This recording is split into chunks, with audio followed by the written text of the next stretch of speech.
Hello, everyone, and welcome to the Herbal podcast. This is your host, Bogdan. In this week's Story Hour, I will be telling tales of King Arthur, the legends and myths. This comes from a book called Mythology, Myths, Legends, and Fantasies. I will tell stories of King Arthur, Camelot, the Knights of the Round Table, the legendary sword Excalibur, and the magician Merlin. For more episodes on topics in natural health and weekly stories about myth, psychology, and all things that fascinate the human mind, be sure to subscribe to the Herbal Hour podcast on iTunes and visit our YouTube channel, Herbal Hour Podcast. Thanks so much for listening, guys. Hope you enjoy. The birth of Arthur. As with so much of Arthur's story, even his very existence came out of the actions of the mysterious sorcerer Merlin. Arthur's father, Uther Pendragon, king of the Britons, had fallen madly in love with Igrina, the wife of his enemy Garlois of Cornwall. This desire so possessed Uther that he persuaded Merlin to help him make it real. Accordingly, they went to Tintagel in Cornwall, Garlois' castle, and waited for a time when Garlois was away. Using his magical powers, Merlin transformed Uther into the likeness of his rival so that he could enter the castle and be with Igrina without her or anyone else suspecting his true identity. Their son Arthur was conceived from this magically assisted union.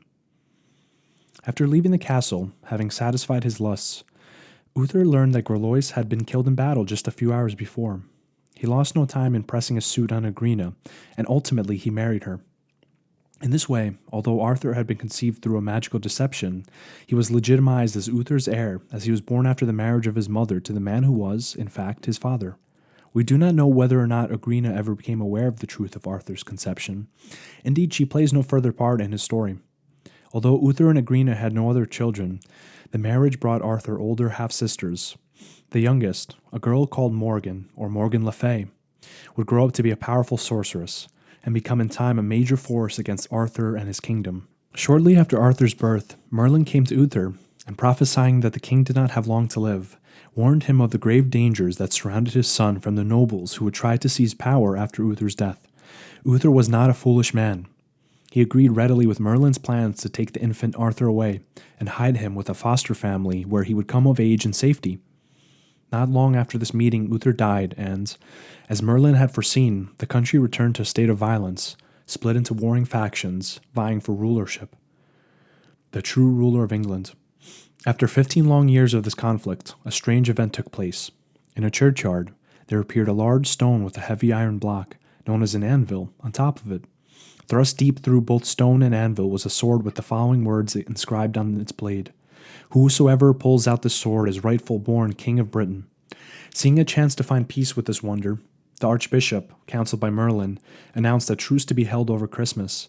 During this time, there would be a tournament in London, followed by a test to see who among the assembled lords and gentlemen of arms would extract the sword. Among those who made their way to London was the family of Sir Ector, including his son Kay, who would take part in the tournament. The young Arthur, whom everyone thought was Sir Ector's younger son, was acting as Kay's squire. On the day of the tournament, Kay left the sword in their lodgings, so Arthur set off to retrieve it. Unfortunately, the hostel was locked as everyone else had gone to the tournament. As he returned, he passed the sword in the churchyard and, removing it easily from the stone and anvil, took it to give to Kay. Kay recognized the sword at once and hurried to his father, claiming to have drawn it himself. Sir Ector knew this would not be so and revealed the truth about how Arthur had been brought to him by Merlin to be raised as his own. The following day, after many others had tried their hand, Arthur demonstrated that he and no other could draw the sword from the stone, and he was recognized by all who were gathered there as the legitimate ruler of the country. Arthur set about establishing his court and trying to bring the rule of law back to his kingdom. This was not always possible without recourse to arms, and in one early conflict the sword was broken. Merlin then came to him and took him to the Lady of the Lake, a powerful otherworld enchantress who gave him the enchanted sword Excalibur, which made its wielder undefeatable, as its sheath gave its wearer protection from harm. Thus armed, Arthur continued his campaign to rid the country of outlaws and conflict. During this time, he and the knights that were accompanying him arrived one day at the besieged castle of King Leodegrance. Arthur and his men quickly drove off the attackers and rescued the castle's inhabitants. After the battle for the castle, among those who came to thank their rescuers was King Leodegrance's lovely daughter, Guinevere, who Arthur straightway fell in love with. Merlin, acting as advisor to Arthur as he had to his father, agreed that she would indeed make a fitting queen, but warned that her very beauty might in time become a danger. Arthur was undeterred, and in a short time the two were married. As part of her dowry, Guinevere's father gave Arthur a great round table that had originally been made for Uther Pendragon. Arthur took the table to his court at Camelot and set it up in the great hall. He then made it known throughout the land that any knight of good standing, who would swear an oath to uphold the good and protect the weak and innocent, would be welcome to join his company of the Round Table, where no man sat higher than any other. Part of the power of the table was that, when a knight arrived at Camelot, if he was worthy, his name would magically appear on the seat. Many knights came to see if they would be judged worthy enough for their names to appear in gold across the back of a seat at the Round Table. Soon only one seat remained without a name, which Merlin told Arthur was kept for his most perfect knight. Arthur's marriage to Guinevere and the establishment of the Knights of the Round Table began the golden age of Arthur's court. Many quests and adventures would begin from that magical place. There is much discussion over the various origins and meanings of the female characters in the Arthurian tales. Many aspects of the myths may harken back to ancient Celtic deities, and this is certainly true of the female figures. The most prominent of these is Arthur's half-sister, Morgan Le Fay, literally Morgan the Fairy, who may relate to the Irish goddess Morrigan or Great Queen. Morrigan, like Morgan Le Fay, is an ambivalent figure who can both heal or destroy heroes. Some analysts of mythology have seen in Morgan's enmity towards Arthur the relics of a transition between goddess to god-based religions. The Lady of the Lake is supernatural as well, and as is the case with many figures of Celtic myth, lives in an otherworld beneath the waters.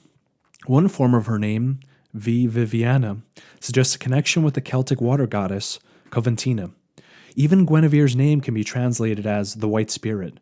There are Welsh sources that call Guinevere the Three Queens of Camelot, a possible reference to the Celtic triple goddess, maiden, mother, and crone, that is associated with the lands. When the king married this goddess's representative, he symbolically married the lands. Increasingly, however, early Welsh and Celtic stories also contain hints of the adulterous role Guinevere is to eventually play. Welsh triads name Gwenhwyvar as the worst offender of the three faithless wives. Not long after the establishment of the Round Table, Arthur was to lose the aid of his greatest helper. Merlin had warned Arthur that he would not be with him forever, and now the time for his departure came. A maiden, Vivian, who had been taught in the practice of magic by Morgan Le Fay, came to Camelot to study with Merlin, and so enraptured him with her beauty and wiles that he could refuse her nothing. Over time, she learned all that he knew, until eventually her power rivaled his own. She then took him from Camelot to a wild place where she placed him in a deep sleep and sealed him within a cave. This was not the only blow that Morgan Le Fay was to strike against Arthur. While he was on a hunting trip, she contrived through magic to capture him and pit him in combat to the death against one of his own companions. This battle went badly for Arthur, as his half-sister had armed his opponent with Excalibur and its magic sheath. Though badly wounded, Arthur managed to prevail and regained his enchanted blade. While he lay recovering from his wounds, Morgan Le Fay visited him. She attempted to steal Excalibur, but was unable to as he slept with the sword in his hands. She took the sheath, however, and threw it far into a lake, so depriving him of its protection. Despite these setbacks, Arthur succeeded in bringing peace to his kingdom and establishing the rule of good, piety, and chivalry wherever his power extended. The fame of his court and that of the Knights of the Round Table spread far and wide, a shining beacon of noble virtues in an oft-troubled world. There are many stories of the heroic deeds, the quest for justice, and the adventures in the name of Arthur's rule that the company of the Round Table embarked on. It would take a large book to recount them all. They include Culwich and his wonder-filled wooing of Olwen, Tristan and his doomed love for Iseult, Bors the True, gentle Peleus, and many others that made up the court of Camelot. However, despite the prowess of these knights, the greatest of the Knights of the Round Table was Lancelot de Luc, the Knight of the Lake, so called as he was raised and trained by the Lady of the Lake following the death of his father. Lancelot's prowess was such that none could defeat him, and greater than his loyalty to Arthur was only his love of Guinevere, the flaw that would ultimately bring down Camelot and all that it had stood for. The introduction of Lancelot, more than any other character, into the Arthurian mythos, highlights the shift over time from the values of the warrior king to those of romance and chivalry. Thus, Lancelot is a great warrior because he is pure. A typical Arthurian tale is that of Sir Gawain's encounter with the supernatural Green Knight. On New Year's Day, as there was great feasting in Camelot, a massive knight clad all in green rode into the castle hall, seated on an equally imposing and green horse. He challenged the knights. Which one will take the large axe he carries and strike him with it? Whoever does so will have to come, exactly 1 year to the day, and allow the Green Knight to return the blow. Only the brave Sir Gawain offers to champion the honor of King Arthur. He strikes the Green Knight, cutting off his head. Unconcerned, the knight leaves the hall carrying the head, and reminding Gawain to meet him at the Green Chapel in a year's time. Gawain later sets off on his faithful horse, Gringolet, eventually arriving at a castle at Christmas. He is told the Green Chapel is nearby, and he stays as a guest at the castle. The host strikes a bargain with Gawain. He will give him whatever he kills while hunting each day, if Gawain gives him whatever he receives during the day. The next morning, after the hunt has begun, the mistress of the castle comes to Gawain's room. She flirts with him and demands a kiss. Gawain does not want to offend the lady. Equally, he cannot dishonor his knightly vows, Camelot, or his host, but he offers a kiss. That night, the knight brings home a heart, and Gawain passes on the kiss, without revealing its origin. The next day, the same thing happens, and Gawain receives 2 kisses, which he duly passes on to the knight, who has killed a boar. On the 3rd day, he accepts the lady's green belt, after she tells him it will protect the wearer from harm. That evening, Gawain gives the knight 3 kisses, but not the green belt. On New Year's Day, Gawain sets off for the Green Chapel, as agreed. The Green Knight is waiting for him, and Gawain kneels to take the blows. The knight raises his axe twice without striking Gawain. The 3rd time, he strikes Gawain on the neck, but cuts him only slightly. The Green Knight then admits that he is the knight from the castle, and that he had asked his wife to tempt Gawain as a test. If Gawain had given him the belt, he would not have cut him at all. He also says Morgan Le Fay was behind the trick. Gawain is mortified that he showed cowardice and disloyalty in accepting the green belt. He decides to wear it always to remind him of his failure and to keep him humble. After this, all the knights agree to wear green belts in his honor and to remember to keep their knightly vows. Before the sad event of the demise of Camelot, there lay the greatest adventure yet to face the Knights of the Round Table, the search for the Holy Grail. The beginnings of the story were long before, in the early years of Arthur's reign. A rash and impetuous knight wounded the keeper of the Grail with a holy spear kept with the Grail. The wound would not heal, and because of it, the lands around the Grail castle were turned into wastelands. The only person capable of curing this evil wound was Galahad, the purest knight that ever lived. He was conceived when the daughter of the wounded Grail King came to Lancelot disguised as Guinevere. Some years later, the stage was set by 2 marvels. First, a stone floating in the river with a sword thrust into it bearing the words, "No man shall draw me save the best knight in the world." Then Galahad's arrival at Camelot to claim the sword and take the final seat at the Round Table. The story tells how, one evening not long after Galahad came to Camelot, while Arthur and his knights sat at the Round Table, a great light entered the hall. Floating over them was the Grail, draped in white cloth. It was there for a moment, and then gone, leaving them full of wonder. Sir Gawain was the first to swear that he would seek the meaning of this vision, but the others were not long in following suit. The next day, Arthur watched as the men who had made his dreams of chivalry a reality began the quest for the Holy Grail. After many adventures, Lancelot and Gawain came together to the Castle of the Grail.